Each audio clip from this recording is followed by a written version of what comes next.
I have the voice of the Santa Cruz Warriors, Kevin Danna, joining me today. We're going to mix things up, all right? I'm going to start trying to move on from the fact of the Warriors that just ditched their entire veteran bench that they won a world championship with. I'm going to try to forget that. I want more positive things in my life, especially with my defending world champion Golden State Warriors. So, Kevin, I want to hear all about Summer League. I want to know what the young talent is, who's playing for the Warriors in terms of their rookie years, maybe their second years.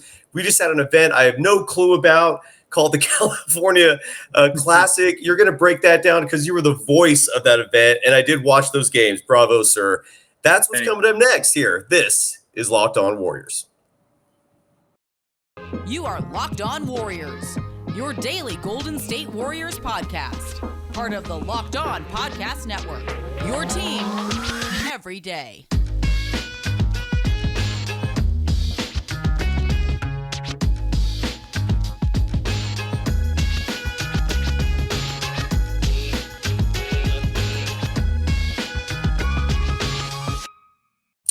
Thank you for making Locked On Warriors your first listen every day. We are free and available wherever you get podcasts. Locked On Warriors is partnering with Arcade 1UP to give away 3 free NBA JAM Shaq machines. That's right, 3 of them. These are the guys known for making the incredible retro 3/4 scale at-home arcade games like Pac-Man, Golden Tee, and many more. Enter to win on arcade1up.com/locked-on. That's arcade1up.com/locked-on for your chance to win. You can follow Kevin Danna, the voice of the Santa Cruz Warriors, sometimes the Golden State Warriors, on Twitter at Kevo408. You can follow me, Cyrus Saatsaz, on Twitter at DogSurfRoadshow. Kevin, great to see you, my man. Tell us about the California Classic, dude. I turned it on the other day. I was with my mom, who's an immediate fan of yours, and she saw you broadcasting some games. This is official, unofficial Summer League action. Let's start. What was the California Classic? Let's start with that. Yeah, so basically, right now there's the Salt Lake City Summer League, and before that was the California Classic, and it's kind of like a chance for these teams to get like 3 extra games before they play in Las Vegas for like the real deal Holyfield like NBA Summer League where Right. everyone's going to be. It used to be a little different back in the day where there was the Orlando Pro Summer League. You would play in either the Orlando Pro Summer League or Vegas, and like maybe Miami did both, maybe 1 or 2 other teams. But like now Vegas has every NBA team, and so like some teams decide to play a couple extra games, and that's what like the California Classic is for.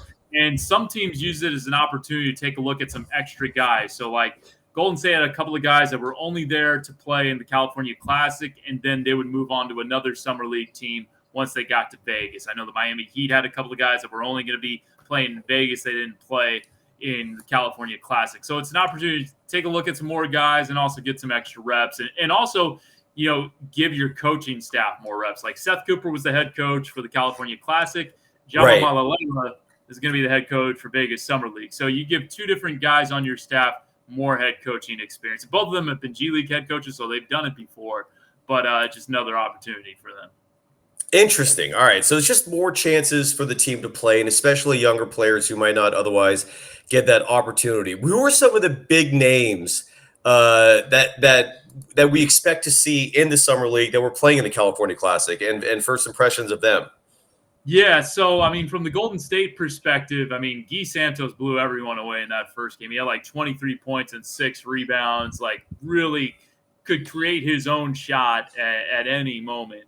He struggled kind of trying to set up others in that game, though in the last game that they played against Miami, he really had some good shot creation for others, had some really nifty dimes. I mean, he nutmegged a defender once to set up a layup. Like, it was like he's got some flair to his game. You know, like there's kind of like this. You know, if you talk to a scout, they'll tell you he's got some ish to his game. You know, but not the S word.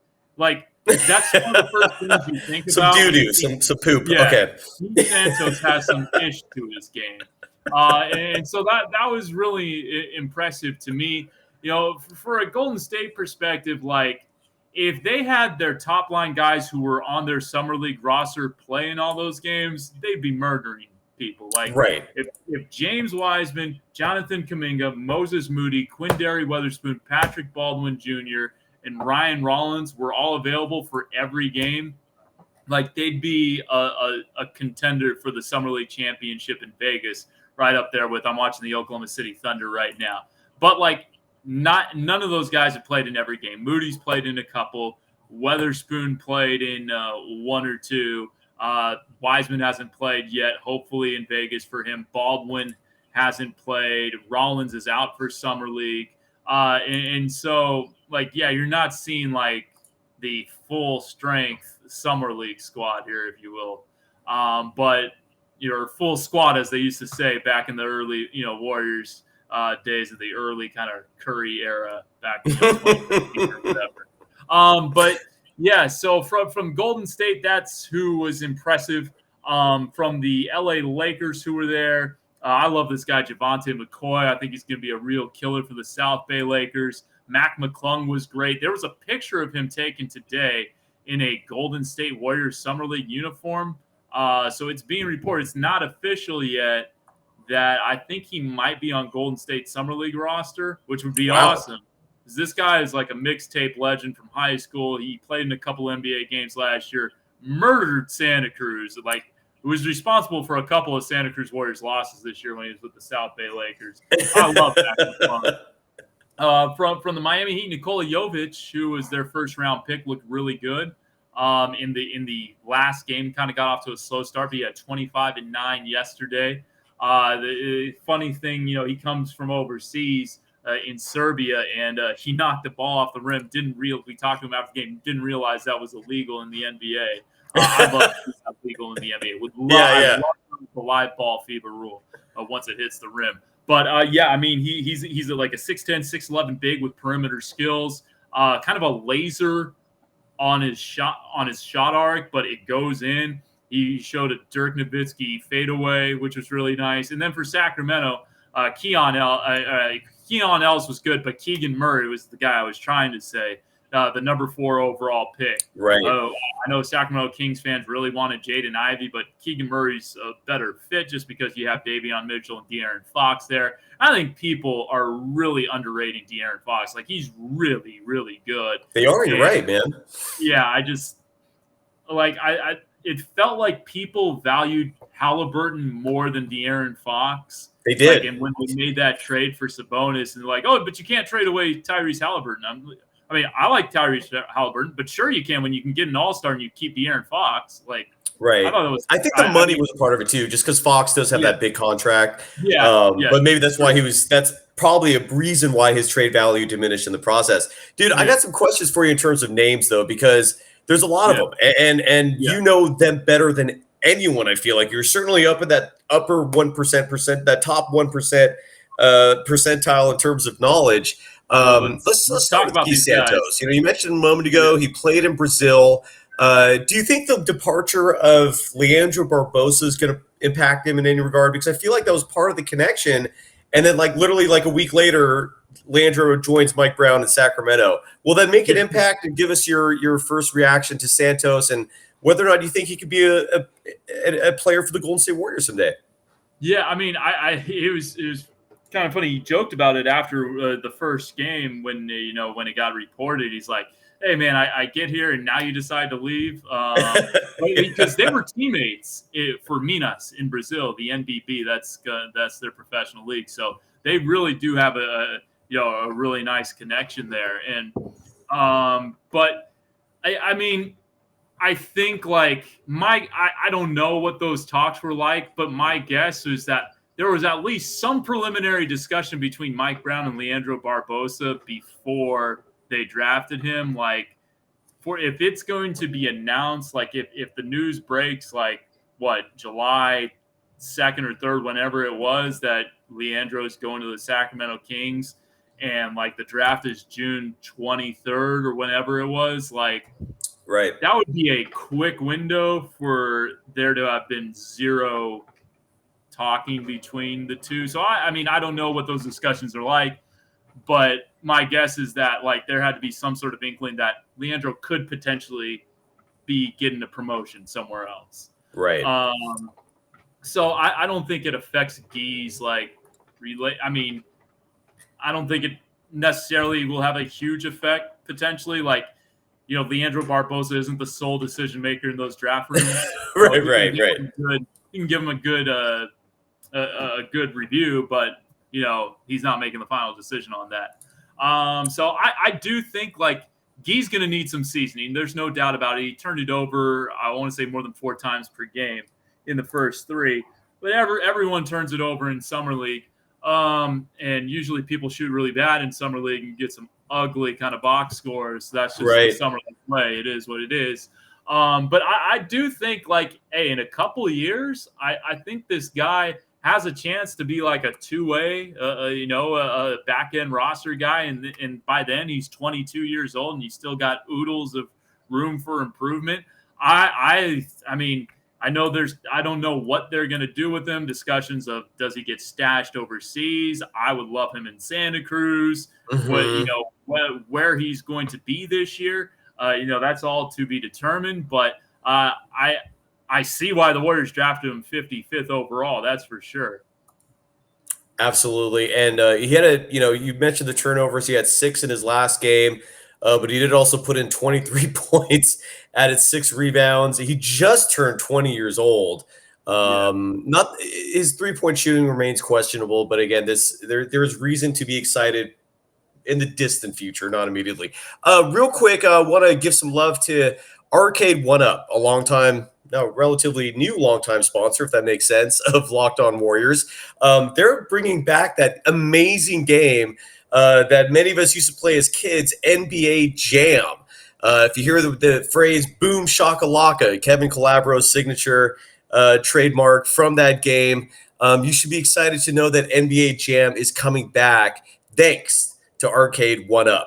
You can actually pre-order now from arcade1up.com. That's arcade, the number 1, up.com for an estimated early September ship date. Arcade 1UP is the place for fun. They've even got other classics like Golden Tee. I played that game endlessly at a bar in North Beach because they had the arcade version as a spinning wheel to play golf. It was so much fun, addicting. Mortal Kombat and many others starting at just $399. And they're giving away an NBA Jam Shaq edition, excuse me, to a Locked On listener. Enter for a chance to win a game console for your man cave at arcade1up.com/locked-on. You've got till July 8th to enter to win NBA Jam Shaq Edition console. Don't miss out. Enter today. Who are you going to play with? You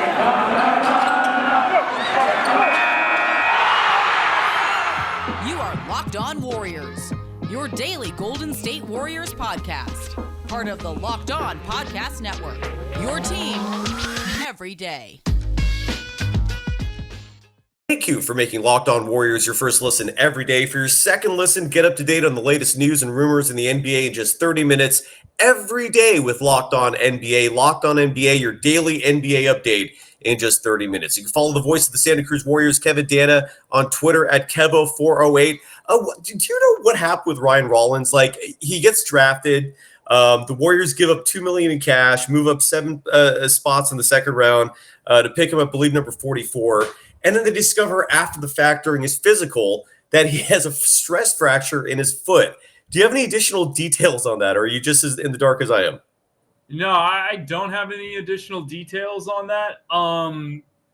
It's one of those things that I guess happens. You take your physical when you get drafted by the team, and that popped up. He played at the combine at least in one game, so maybe it's not something I would be worried about long term. Right? He's out of the summer league. It's not the end of the world.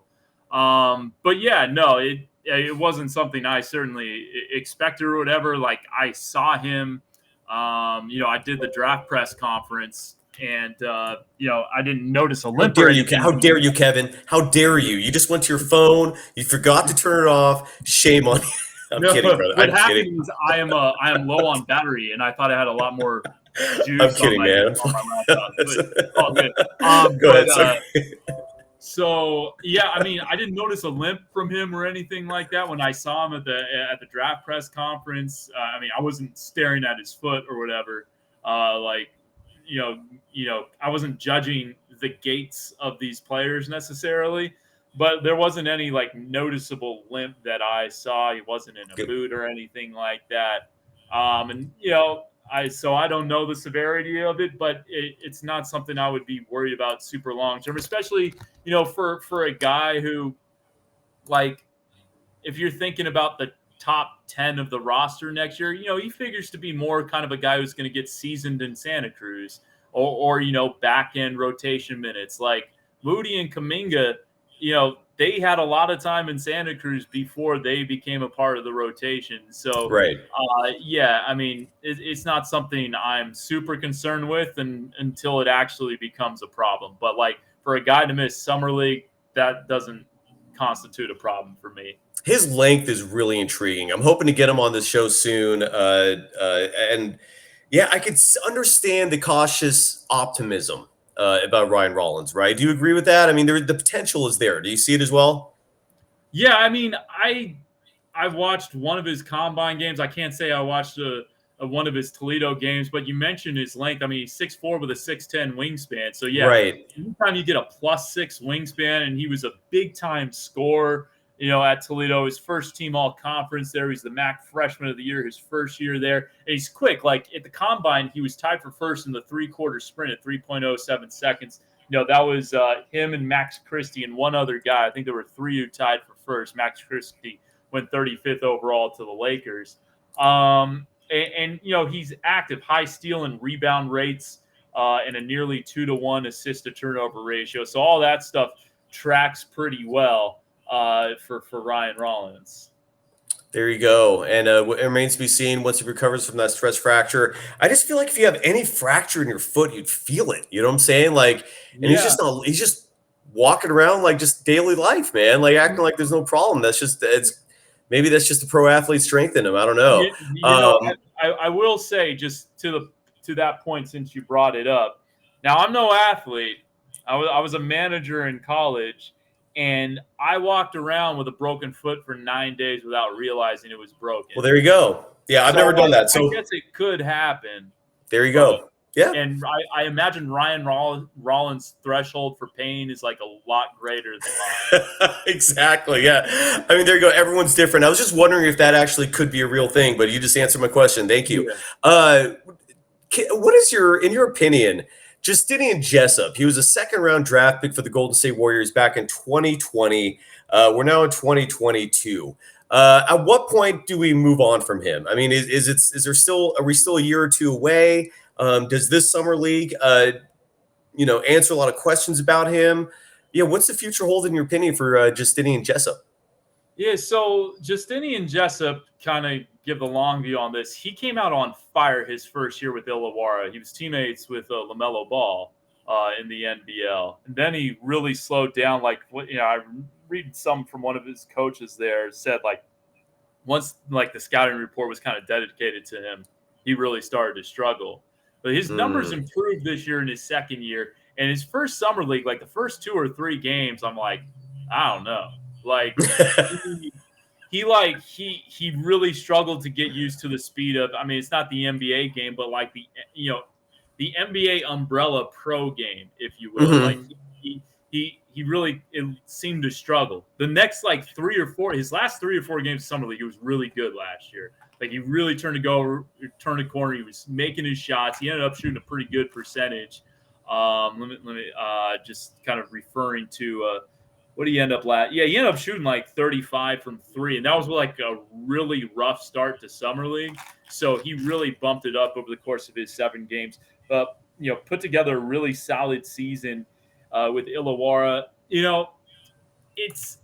This is not meant to sound like a diss. Not every second-round pick is an NBA player. I don't know if this year will be the year for Justinian Jessup. If he has a really good summer league, I think he could be in contention for a 2-way spot potentially. Like there is that possibility because the Warriors do have some investment in him. Via the draft, maybe not super big financial investment, but. Hey, you wish the kid luck, wish the kid well. And if he has a good summer league, that can certainly brighten his prospects for next year. But as of now, I mean, I think it would be a stretch potentially for him to make next season's roster. We'll see, though. I mean, he could certainly prove me wrong just because like you already have like a lot of, young talent kind of guys that are going to be taking up spots 11, 12, and 13. That's no fault to his own. They just announced Lester Quinones for one of those two-way contracts. So He's got a lot of competition. So it's not a knock on Justinian Jessup, the player, per se. He's a professional basketball player. He's a very good one. If you're averaging 14, 13 a game in Australia, you can really play. So it's not a knock on Jessup, more kind of like a numbers thing. Like, is he going to be able to beat out those other guys when, the Warriors are, we'll see what happens in free agency, but so that's kind of the situation he's looking at. Love it. And I know you got to go. Just to wrap things up, I got to give some love real quick to BetOnline. BetOnline.net is your number one source for all your betting needs and sports information. Find all the latest sports developments, league reviews, and news, including this year's NHL playoffs and, of course, Major League Baseball. Got some odds for you here. They actually have the odds out for the NBA Coach of the Year next year. Ime Udoka, Jason Kidd, and Taylor Jenkins are your top three there. Defensive Player of the Year next year. Top three favorites: Robert Williams, Bam Adebayo, Rudy Gobert, now with the Minnesota Timberwolves. And your sixth man of the year, the top three: Tyler Hero, Jordan Poole, and Jordan Clarkson. Anything stick out there to you? Well, how's Draymond Green not a top three defensive player of the year candidate, Corey? I mean, great point. He plays 60 games. He's got to be in the conversation. He's fifth. Yeah, he's fifth. That's crazy. You're absolutely right. And that's motivation for him. And let's hope the Warriors use that as motivation, perhaps, to get the best out of Draymond Green this coming season. BetOnline.net's the fastest and easiest way to check in on all your favorite sports and events. Head to the website today or use your mobile device to learn more about the trends in action. BetOnline, it's where the game starts.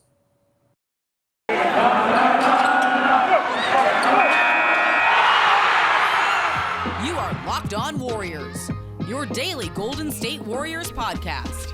Part of the Locked On Podcast Network, your team every day.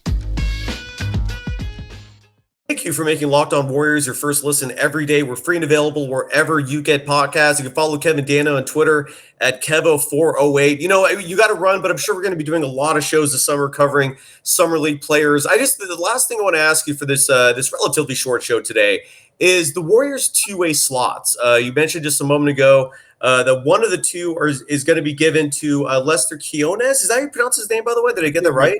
Quinones. Yeah. So like Quinones. Quinones. Okay, Q-U-I. there are two N's in there. That's what makes it confusing. Quinones. So Lester Quinones, and is Quinndary Weatherspoon going to be that second slot? Yeah, that's a good question. I don't know yet. We'll see that. As far as I know, that's still in play. There's, free agent frenzy still kind of going on. Yeah, dominoes need to fall at other spots until kind of things can be exactly decided on that end. But I think Quinndary Weatherspoon proved that he is at least a two-way contract level player in the NBA. And I would argue that he is a very solid 12th to 13th man option for an NBA team. Yeah, I was about to ask you because I believe, if I'm not mistaken, he was a late first-round pick for the Spurs initially. Is that correct? He was a second-round pick for the Spurs in 2019. Late second or early? I'm trying to remember. I want to say he was 49th overall. So he was late. Okay, all right. So he was drafted 49th. Yeah. Okay, so what can we expect from Weatherspoon realistically? I mean, you covered him all last year. A lot of people seem to be excited about this kid. Do we need to temper our excitement a little bit? Can we have Fantasyland type expectations that maybe come to fruition? What are your thoughts on Weatherspoon? I mean, I think Weatherspoon is capable of giving you 600 quality minutes in an NBA regular season. So to me, that's 60 games at 10 minutes a game. And that's, I think, would be perfect. I think that's kind of what Quinndary Weatherspoon's value is. And to me, that's a very valuable piece to have. He's talking about, he was talking at a Summer League presser last week before the Cali Classic. He's really working on his shot. And if you look at his shot, it doesn't look bad, but he shot 28% from three with Santa Cruz this year. So that's a number he needs to get up. I mean, if he's a 35% three-point shooter, that turns from a 600-minute guy to maybe a 720-minute kind of guy. He's a very solid team defender. He made Clay feel him defensively in those scrimmages in Santa Cruz, and that's kind of why he got the initial 10-day and then eventually a two-way. He's a monster scorer in the G League. Like, no one can stop him from getting to his spots in the G League. He can create his own shot at the G League level, and I think that means he could at least create it a little bit at the NBA level. I don't think it's a total zero at the NBA level. So I'm a fan. I really like Quinndary Weatherspoon, soft-spoken guy, goes about, gets his business done, does the right things, good team dude, and cares about winning. So yeah, I like Q. I think, I think anybody would be lucky to have him as a 13th man on their roster who can play 30 minutes when you got to rest dudes, and like the game in San Antonio this year, and contribute to a win. Like the game in Phoenix when you got a couple guys out with COVID, can contribute to a win in like 6 to 12 minutes. You can follow him on Twitter at Kevo408, the voice of the Santa Cruz Warriors. By the way, your Rick Barry jersey T-shirt that I wore in yesterday's show is in the mail. It's coming to you. I saw it. Yeah, I'm wearing my pool party shirt today. We also got this Rocco surfing shirt I'll wear tomorrow. And all you got to do is go to my Twitter account, @DogSurfRoadshow. It's the pinned tweet. And you could order those shirts or hoodies there. They're awesome. Thank you so much, as always, Kevin. Follow the show on Twitter @LockedOnDubs, and we'll see you again soon. We'll see everyone again soon. Hope your summer's going